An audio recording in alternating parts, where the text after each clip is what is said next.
So guys, Hayes done this day 200 and what is it? 214. Started off my pull-ups at 10 past 9. Finished them just now. It's 9:50. So not too bad.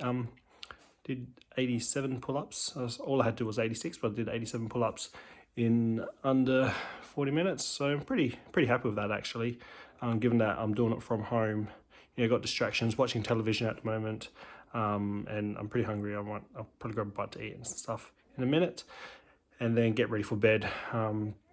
That's all. Not much to talk about really. Just I'll voice over this the videos of my pull-ups and so forth, and talk a little bit more in depth about maybe the podcast I've been recently listening to, which has been having some quite informative information in regards to sleep and how to get the best out of your sleep and what you can do and what not to do, what things to avoid and so forth. So we'll talk about that, I reckon, in my, in 5 seconds. I'm a little bit tired, but I'm always tired, so it's okay. That's all for now. Oh, I'm starting shift work, starting on Wednesday, even though I started the office job. So start 12-hour shifts again on Wednesday. Good fun. Yeah. See how we go. Yeah. What's up, guys? So just like I said, about 5 seconds after that little intro, I was talking about my new podcast which I'm listening to. It's the Huberman Lab, American professor from Stanford University, professor in biology and ophthalmology. Very, very intelligent bloke, and the way he speaks throughout the podcast, it's very down to earth. He doesn't, use any over the top, academic jargon, which a lot of people like to use.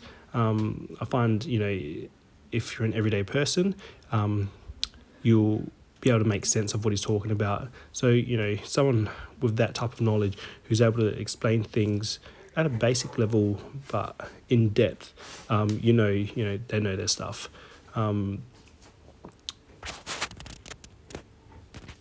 Okay, so I was absolutely wrong. Well, not completely wrong. So he's a professor in neurobiology and ophthalmology. So even more brain and eyes related, genius. So anything, neurons, brain, all that side of things.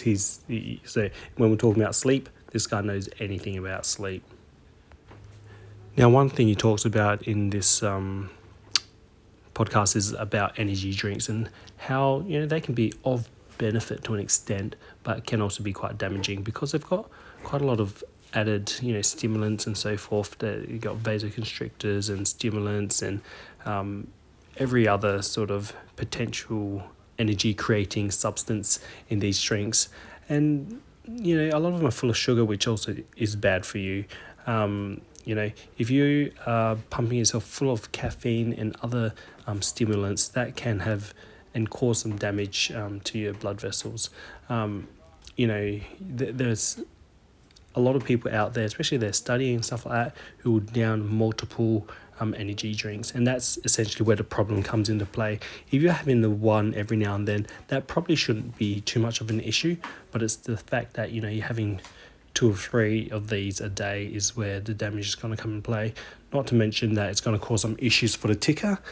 So yeah, it's not good for the heart having too much stimulants on board. You can come into problems such as SVT, atrial fibrillation, where essentially your heart rate goes out of whack, and it may cause some significant problems. And you can potentially die from this essentially. So you've got to be super duper careful when taking any form of stimulants out there. So I'll just quickly talk about melatonin very quickly. Fun fact, did you know that melatonin naturally does release, after you wake up about 15-16 hours afterwards, which will help you sleep and so forth. As a child or baby, melatonin not only releases, after you wake up, 16 hours later, but sporadically throughout the day. The reason why it does this is because the melatonin hormone itself suppresses other hormones that will cause you to go into puberty.